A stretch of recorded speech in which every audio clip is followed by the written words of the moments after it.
direct du Mindex Marseille, où on continue de parler d'industrie, de relocalisation et d'attractivité. Avec nous, Philippe Stefanini, vous êtes le directeur général de Provence Promotion, l'agence de développement économique de la métropole. Bonjour Philippe. Bonjour Laurence.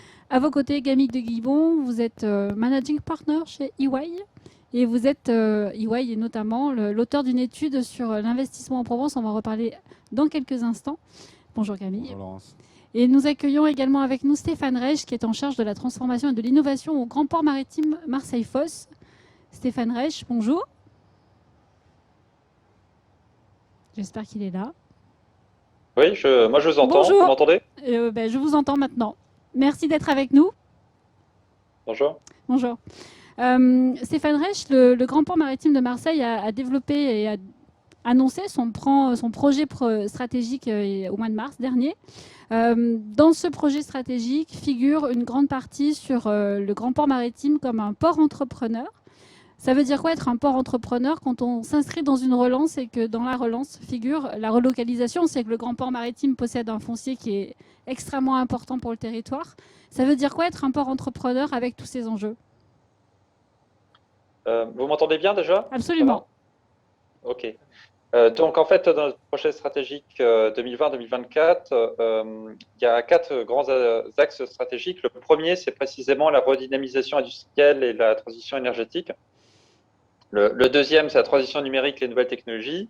Le troisième, c'est la compétitivité au service de nos clients. Et le quatrième axe stratégique, c'est la valorisation des compétences de la place portuaire. Parce que il y a une transformation qui est à l'œuvre, qui ne concerne pas que, évidemment, les employés du Grand Port Maritime de Marseille, mais de toute la place portuaire et des industriels installés sur la zone portuaire. Donc, que vient faire le port entrepreneur là-dedans?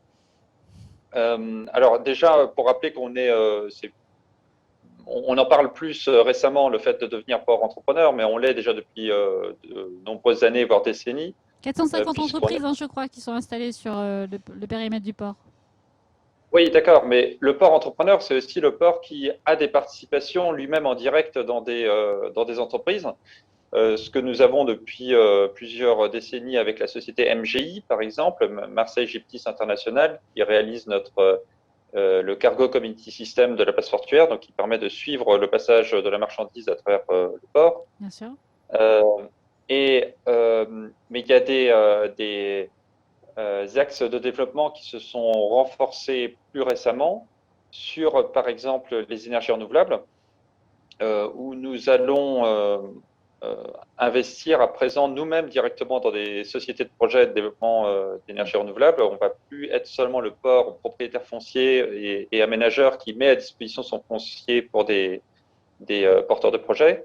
On est à présent nous-mêmes porteurs de projets et on va sélectionner au cours des prochains mois sur un premier parc photovoltaïque de grande dimension un partenaire ou plusieurs partenaires à voir pour plusieurs raisons.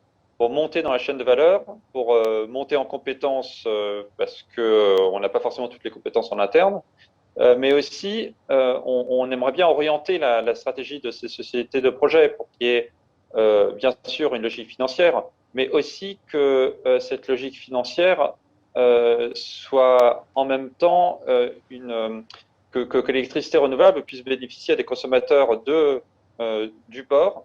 Ça peut être par exemple la connexion électrique des navires à quai sur les bassins Est, ça peut être les industriels sur les bassins Ouest à Fos qui souhaitent bénéficier d'une électricité renouvelable à proximité pour un prix compétitif et durable, enfin fixe dans le temps. Et au-delà de la possibilité de bénéficier d'électricité renouvelable en direct, la filière qui monte en puissance en ce moment, c'est l'hydrogène.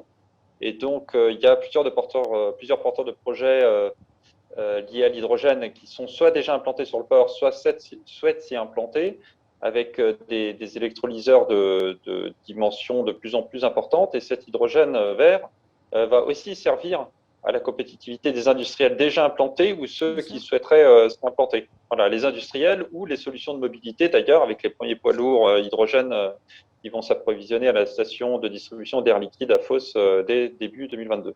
Voilà, donc exemple assez orienté sur les énergies renouvelables, mais on pourrait parler aussi de la maîtrise de l'Hinterland, où ça nous est arrivé aussi de créer une société avec d'autres actionnaires pour recréer une connexion ferroviaire avec la Suisse, ou alors des investissements qu'on a pu faire dans des ports hinterland comme le port de Lyon, par exemple, mais aussi d'autres ports en Alsace sur lesquels on va communiquer prochainement.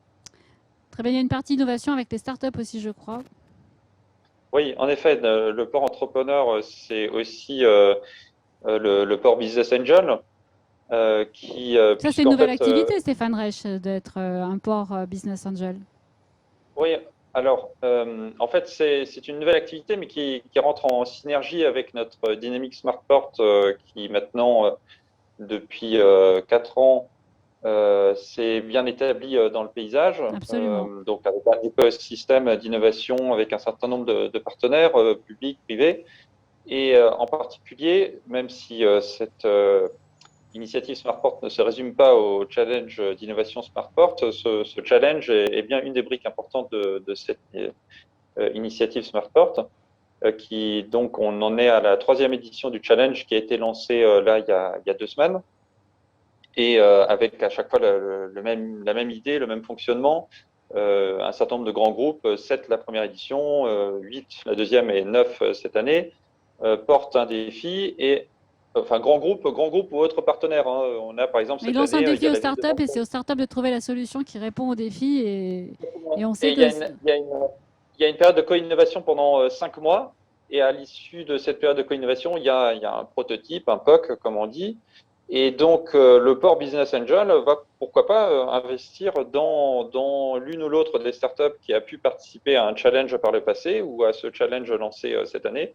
Donc, on espère que c'est un facteur d'attractivité supplémentaire pour des startups qui souhaiteraient participer au challenge. Parce que, bien sûr, il y a l'apport en capital qu'on apporterait, nous, le port, mais aussi, quelque part, la caution bien sûr. qu'on apporte et qui ensuite permet à cette startup de se développer sur d'autres marchés. J'ai envie de poser la question à Camille de Guibon. EY a produit une étude qui montre les filières d'importance et donc qui part de l'attractivité. Ce projet stratégique du port, est-ce que ça a vocation, est-ce que ça peut attirer d'autres investisseurs que les investisseurs qui jusqu'à présent venaient peut-être naturellement? Oui. Probablement, oui, parce que, alors, effectivement, notre baromètre de l'attractivité, il est sur la France et puis sur la région. Mais l'étude que vous avez faite sur la métropole montre effectivement que oui, le port fait partie des atouts de la métropole. Atouts absolument de la métropole. Je pense qu'effectivement, c'est un des éléments clés de l'attractivité. Et comme on le démontrait effectivement dans notre étude, il y a quelques éléments qui sont vraiment de nature à produire finalement une attractivité pour les entreprises, à faciliter les choses. Et parmi les premiers éléments, c'est les infrastructures. Et ça a toujours été le cas Oui. à peu près partout et depuis toujours. Et plus les infrastructures sont facilitantes, plus, je dirais, il y a quasiment une homothétie directe sur le nombre d'implantations d'entreprises. Donc, je pense qu'effectivement, c'est un atout supplémentaire qui est très fort. Entre autres, bien entendu, mais bien entendu que c'est un facilitateur. Sur les startups, ce que disait Stéphane Reich, de donner envie peut-être à des startups qui sont ailleurs installées en France de venir participer à un challenge. On sait que certaines solutions qui sont nées du Smart Port sont utilisées par le port aujourd'hui. Ça aussi, ça peut ajouter une brique. Et pas juste, on va en reparler dans quelques instants, d'activités plus industrielles, mais aussi de faire venir des startups. Le territoire en a besoin ? Le territoire en a besoin de start-up. Ça, je pense que c'est essentiel à tous les territoires. Je pense que d'ailleurs, l'enjeu des territoires aujourd'hui, c'est d'essayer de faire en sorte qu'il y ait une forme de foisonnement, une forme de construction d'un écosystème qui soit durable et qui fasse que, évidemment, on construise l'économie de demain et l'outillage économique qui va faire l'attractivité de la région de demain. Donc c'est essentiel que tous les territoires puissent permettre à des entrepreneurs... Finalement, un renouvellement du tissu économique aussi. Je pense, oui, bien sûr. Enfin, je pense que c'est un des ingrédients qui va des startups et puis peut-être des licornes demain sur un territoire comme celui-ci. Ça va en attirer d'autres. Ça a un effet aussi quand même un petit peu d'entraînement. Et après, la question, je pense que tout le monde se pose et que tous les territoires se posent, c'est quels sont les bons moyens d'attirer des entrepreneurs, des startups et les talents qui vont avec. Et ça, c'est sans doute parfois ce qui est le plus difficile, ça, c'est sûr. de trouver On les en talents reparlera localement. plus tard, effectivement, c'est un vrai sujet. Philippe Stefanini, vous travaillez avec le Grand Port Maritime de Marseille-Fos depuis longtemps. Ce projet stratégique, comment est-ce que vous l'appuyez de votre côté ? Alors, pour rejoindre à la fois ce que disaient Stéphane et Camille, quand une entreprise nous regarde, je dirais à 100 km, disons à partir du nord d'Avignon, la première définition qu'elle a, c'est que Aix-Marseille, c'est une métropole portuaire. Donc on pourrait parler de tout, on pourrait parler de la santé, du numérique, mais le regard qui est porté sur nous par les entrepreneurs du reste de la France, de l'Europe, du reste du monde, c'est que nous sommes une métropole portuaire. Donc il est essentiel que le port, et c'est le cas depuis des années et en particulier désormais, soit tourné vers l'attractivité. Parce que c'est notre définition première. Donc le port, c'est bien sûr pour nous, en matière d'attraction d'entreprises, à la fois très utile et essentiel sur l'industrie. Alors Stéphane l'évoquait tout à l'heure, il y a bien sûr le port entrepreneur, le port qui gère l'aménagement et les infrastructures. Puis vous l'évoquiez, Laurence, il y a 450 entreprises sur le port et parmi un certain nombre d'entre elles, des entreprises industrielles qui sont détentrices d'infrastructures elles-mêmes et qu'elles proposent désormais en partage à de nouveaux arrivants. Alors c'est la démarche qui a été lancée il y a 4 ans, qui est baptisée Provence Industrie Nove, qui est une démarche très intéressante puisque les industriels, en particulier de la zone industrielle portuaire de Fos, mais aussi des rives de l'étang de Berre, arrivent et proposent des sites avec des utilités, avec des produits intrants par exemple, et c'est directement un ciblage dont on peut être utilisateur pour aller voir des entreprises et leur proposer de s'installer. C'est le travail qui a été fait magnifiquement pendant 3 ans pour attirer l'entreprise de Rotterdam, QCP, sur le recyclage de déchets plastiques. C'est-à-dire que sur un congrès, en l'occurrence le congrès européen de la pétrochimie, qui se tient alternativement à Vienne ou à Berlin, on a vu la communauté des entreprises du port, à travers Via Marseille-Fos, on a vu le Grand Port Maritime, Provence Promotion, et on avait regardé quelles étaient les entreprises qui correspondaient bien à notre écosystème, et celle-ci, elle était en pile dans la cible. Alors quand on sait exactement pour quelles raisons une entreprise doit venir, l'entreprise est convaincue, et c'est le cas. Alors, c'est cette manière-là d'aller chercher les chaînons manquants à un écosystème qui est aujourd'hui très accueillant. Stéphane Reich, et Philippe, vous connaissez très bien le sujet aussi. Il y a une entreprise qui a annoncé son arrivée sur le territoire il y a peut-être 3 ans maintenant, qui est l'entreprise chinoise Ketchen. C'est aussi un bon exemple de montrer que finalement, la place portuaire et les acteurs économiques, parce qu'il n'y a pas que la place portuaire qui a contribué, mais peut rendre le territoire attractif et s'adapter à un projet précis. Ketchen, aujourd'hui, ça en est où ? Alors, comme vous savez, les voyages internationaux ont été rendus un peu plus compliqués depuis l'année dernière. Donc, ça. On rappelle juste, Stéphane, je vous coupe 2 minutes, excusez-moi, mais pour rappeler que Ketchen produit de la silice verte pour les pneus et que c'est à la demande de ses fournisseurs européens, de ses clients européens, pardon, qu'elle a décidé de choisir une usine en Europe, et c'est donc Marseille-Fos qui l'a emporté. Voilà pour la petite parenthèse pour recadrer la situation. Et donc oui, Ketchen, donc pas de voyages internationaux, donc le projet lié à la pandémie a un peu ralenti. Momentanément. Voilà, il a un peu ralenti. On a bon espoir là, que dès que les contraintes de quarantaine ou quatorzaine de part et d'autre seront levées, c'est qu'à ce moment-là, ça va à nouveau accélérer avec les différents bureaux d'études qui ont déjà été sélectionnés pour implanter cette usine, en effet, au cœur de la zone industrielle portuaire de Fos, à partir de laquelle elle va pouvoir recevoir ces matières premières, notamment du sable et de la soude, et produire, expédier ces produits vers ses clients qui sont notamment l'industrie du pneu, les Michelin, Pirelli par exemple, mais il y a d'autres applications dans d'autres secteurs. Voilà. Et donc, les connexions ferroviaires dont on dispose, ou fluviales ou autres, hein, routières, c'est justement ça aussi qui fait l'attractivité de notre zone industrielle portuaire, c'est ce carrefour logistique, en fait. Voilà. Je vois Et Camille de alors, Guibon. en quoi, Oui, pardon, allez-y. oui, Allez-y. non, mais votre question, c'est en quoi est-ce que ça démontre l'attractivité de notre Oui, territoire? Et comme vous dites, comme vous l'avez rappelé rapidement, il y avait en fait un processus assez long de cette entreprise pour sélectionner le site pour ouvrir sa première usine en Europe. Et en fait, c'est l'un des rares industriels chinois qui osent faire ce pas à ce jour, hein, construire une usine Greenfield quelque part en Europe. Et donc, ils ont fait un benchmark de 20 à 30 sites en Europe, surtout des zones portuaires. Et la finale était effectivement entre Rotterdam et Fos-sur-Mer. Et donc, on est bien content que collectivement, on l'ait emporté. oui, c'est une belle victoire, effectivement. Je voyais Camille de Guibon qui abondait quand vous parliez des infrastructures et à la fois du rail, du fluvial. C'est important, ça joue énormément. On sait que Marseille est géostratégiquement bien positionné, mais il y a aussi quand même des écueils. On parlait du fluvial qui doit être... je sais que c'est dans le projet, notamment d'Hervé Martel, d'encourager un peu plus le fluvial. Ce sont des éléments différenciants.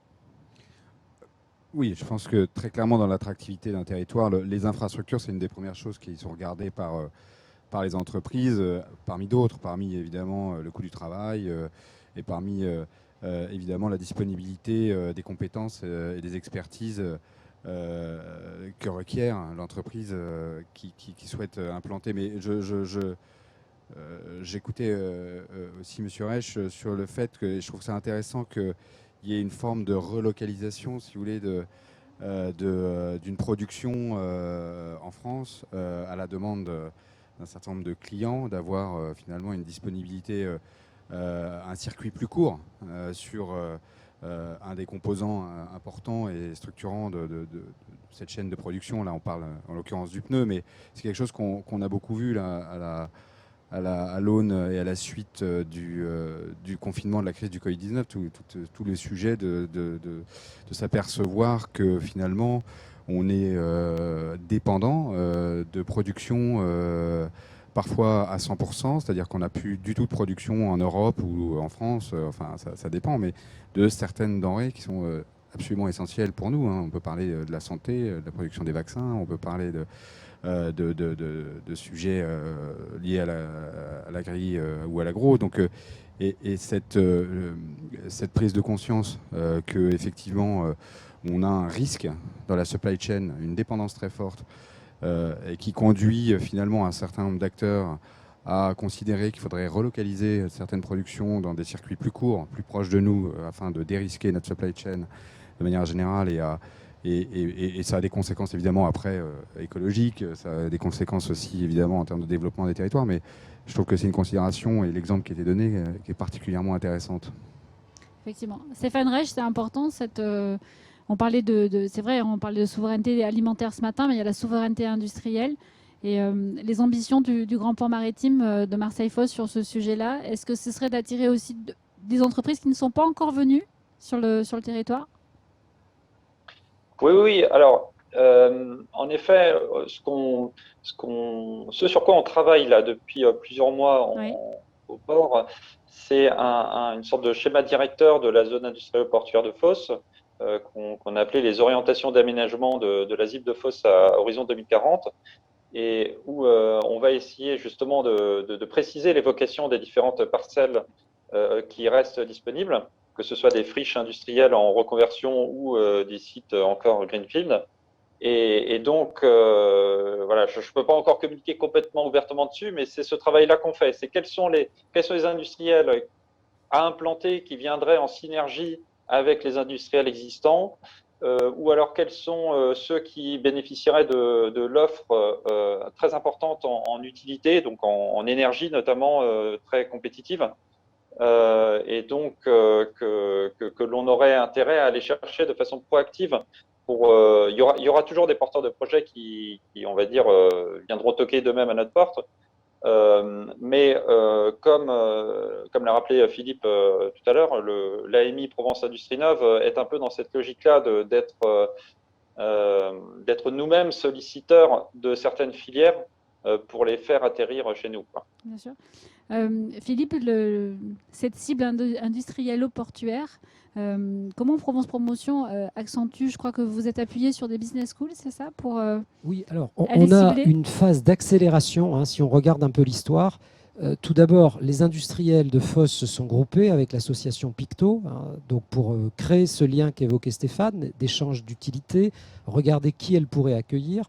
La métropole a souhaité établir un mode d'accueil et d'attraction d'entreprises avec un appel à manifestation d'intérêt, Provence Industrie Nove. Puis maintenant, on est dans ce qu'évoquait Camille, c'est-à-dire comment faire plus et notamment déployer une vraie politique commerciale. Alors nous venons de signer entre Provence Promotion et le Grand Port Maritime de Marseille un contrat de prospection partagée qui va s'appuyer, vous le signaliez Laurence, sur un accord avec 2 business schools américaines. Nous passons en revue une demi-douzaine de segments de l'économie industrielle portuaire avec ces business schools pour établir une cible d'une centaine d'entreprises prioritaires. J'ai trouvé très rassurant que cette démarche, qui est une démarche académique, hein, qui se fonde sur de l'information, mette dans les 100 entreprises l'entreprise QCP de Rotterdam que j'évoquais tout à l'heure. C'est-à-dire c'est la jonction entre 2-3 ans de réseautage, de veille, on connaît les gens, on les approche. Les étudiants américains, par leur système de veille, nous disent dans les 100 boîtes à aller voir, il y a celle-là. Je dis c'est parfait, ils sont en train de signer. Donc votre ciblage est le bon. Donc le ciblage, une centaine.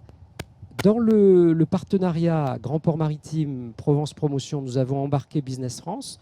Donc nous avons signé pour une demi-douzaine de missions, Amérique du Nord, Asie. Et donc nous débutons aujourd'hui les prises de contact. Voilà, donc un véritable package pour attirer des entreprises industrielles. Et on se rend compte que la demande, mais je sais que EY l'éclaire régulièrement, hein, on voit que cette demande, elle est assez dynamique. Je lisais dans un sondage ce matin, fait auprès des industriels allemands, que dans les 4 préoccupations qui sont les leurs aujourd'hui, alors pas en tête, mais la 4e, c'est justement d'avoir une supply chain plus courte. Alors quand on sait que bon, l'Allemagne, c'est quand même l'usine de l'Europe, hein, donc on voit bien cette nécessité à avoir capacité à accueillir de l'activité ici. Stéphane Reich, si on devait se projeter dans 2 ans, comment est-ce que vous aimeriez, quel type d'entreprise vous aimeriez voir s'installer autour du Grand Port Maritime? Eh bien, c'est des entreprises qui contribuent aux transformations qu'on a citées, hein, la transition énergétique, la transition numérique, qui donc peuvent consolider le tissu industriel en place, comme je l'ai dit, ou générer de nouvelles activités. Par exemple, tout ce qui est lié à l'hydrogène, hein, et ces multiples cas d'usage dans la mobilité, dans l'industrie ou d'autres applications. On va en parler dans quelques minutes, effectivement, de l'hydrogène, absolument. Oui. Voilà. Et dans le numérique, je crois qu'il y a une autre table ronde prévue à cet effet un peu plus tard aussi. Absolument. Il y a un certain nombre de data centers qui se sont implantés sur le port ou à proximité du port. Il y a les câbles sous-marins qui vont arriver sur le port de Marseille prochainement. Absolument. Donc, en arrivée alternative au secteur sud de Marseille. Et donc, la question maintenant, c'est aussi comment tirer parti de cette richesse en données numériques. C'est un peu comme pour les marchandises, pour faire en sorte que Marseille ou la métropole ne soit pas qu'un lieu de passage, un lieu de transit, mais un lieu aussi de transformation et d'apport de valeur ajoutée sur place, quoi. C'est ça qui va créer de l'emploi et créer en fait les synergies qu'on appelle de nos voeux. Très bien. Merci à tous les 3. Merci Stéphane Reich, merci Philippe Stefanini, merci Camille de Guibon.